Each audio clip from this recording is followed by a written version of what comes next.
Ang tindi ng lamig ngayon sa Atok Benguet na pumalo na kamakailan sa 5 degrees Celsius. Oh, kape tayo sa top of the ice. Nilalabanan ngayon ni Philip sa pagluluto ng mainit na sabaw. Pero hindi raw basta-basta ang kanyang rekado. Ang paborito niya kasing isahog sa kanyang sinabawan, bungsos o binurong bituka ng baboy. Ang bungsos ay naranasan kong matikman nung magkaroon ng singa o yung tinatawag na ritual and sacrificial feast sa amin. Sa baboy na kinatay may tinatanggal na parte ng intestine na itinatabi. Para siguruhing malinis, si Philip mismo ang naghahanda ng kanyang bungsos. May mga dumi pa na hindi naalis kaya ating aalisin. Ang nilinis na bituka ng baboy, sunod na nilamas ng asin. Pwedeng gamitin kahit anong container. Pwedeng latap, basta takpan ng mabuti. After 3 to 5 days, pwede nating i-check kung okay na yung fermentation niya. Malalaman daw kung handa na ang bungsos sa pamagitan ng amoy nito. Parang amoy nung bulok na karne. Karamihan puputi yan, tapos lulubo ng konti. Inuuna na muna natin itong white beans. Ito yung ginagamit ko para sa personal consumption namin. Ito na yung kinalalabasan, yung nabungsos natin na intestine ng baboy. Ang daming langaw na nakikiamoy.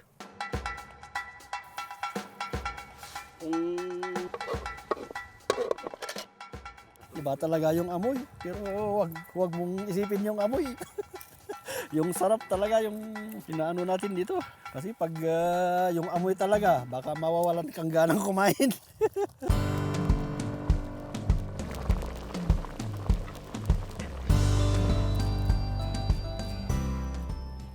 Pwede na.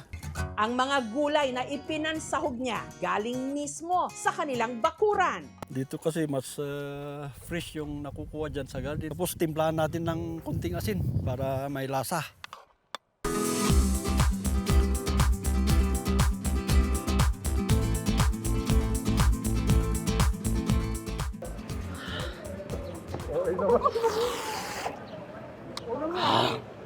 Mamis, masarap siya. Yung parang papaitan lang. Para siyang yung matagal na karne. Malambot. Ang pagpo-ferment ay nakakapag-develop ng probiotics which is good for digestion and absorption.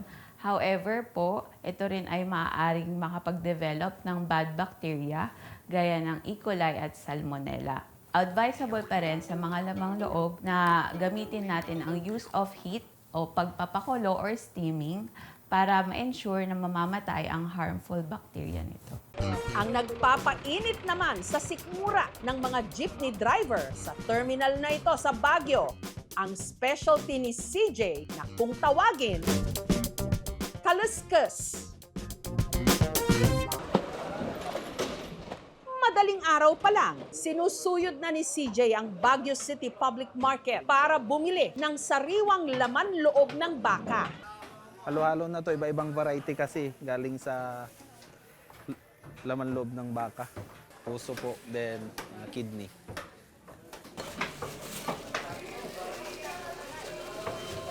So ito na yung mga first batch ng palengke natin ngayon. Hinugasan niyang mabuti ang laman loob ng baka. Iginisa. And number 1 na pinalagay pang pakulay is aswete po.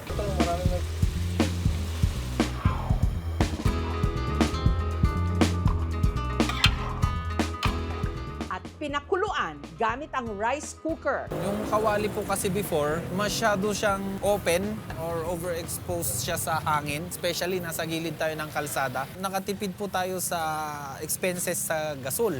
Kasi kailangan nating i-maintain yung init ng sabaw.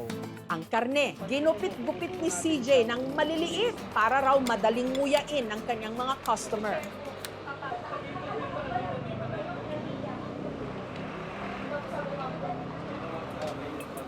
Kada serving ng kaliskas, 90 pesos. May kasama ng rice at unli sabaw. First time ko lang po itong matikman. Sobrang linamnam niya. Quality nung laman, malambot siya. Ang kaliskas, putahe na natutunan raw niya sa Pangasinan. Nung bata po ako, pag nagbabakasyon po kami sa Pangasinan, sinasama po ako ng mga pinsan at kuya ko na kumakain every morning doon sa kaliskasan doon. Naibigan ko na siyang kainin. May mga celebrations po, linuluto ko na siya, birthdays ng anak ko. Kaya ito rin daw ang naisip niyang itinda nung nagtayo siya ng karinderya. Naisipan ko, since nasa Burnham ako, maraming namamasyal na turista, ba't di ako maglagay ng kumukulong sabaw sa harap? Hanggang sa ang mainit na sabaw ng kaliskas pumatok sa malamig na klima ng Baguio. Kung dati, 3 kilo ng karne lang daw ang inihahanda ni CJ, ngayon umaabot na ng 30 to 40 kilos. Ni-start ko to way back September 2, 2024. First day, wala. Pero hindi ako sumuko.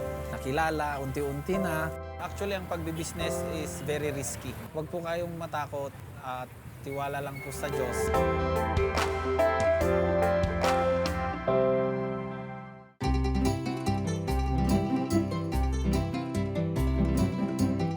Ang sabaw namang ito ang mas lalong nagbibigkis sa mga espesyal na okasyon ng mga kapatid nating Igorot.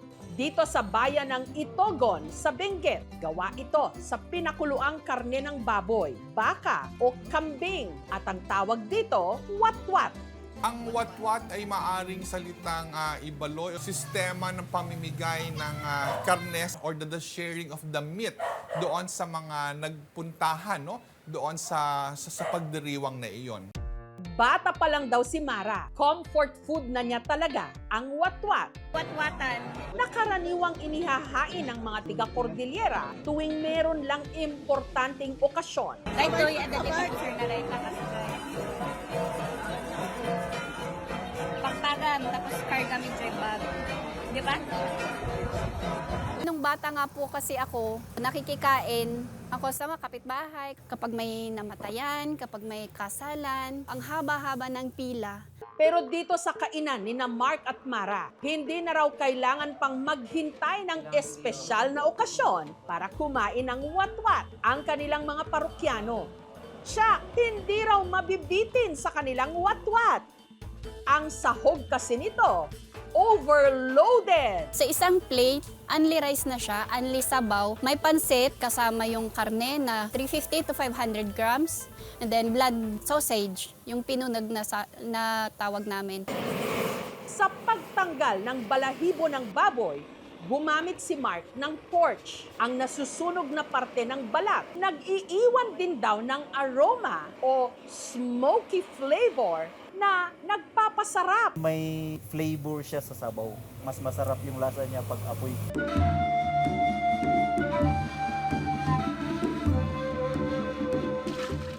Hindi katulad ng ibang mga sabaw na sangkaterba ang mga pampalasa. Ang nagbibigay lang daw ng flavor sa kanilang watwat, asin.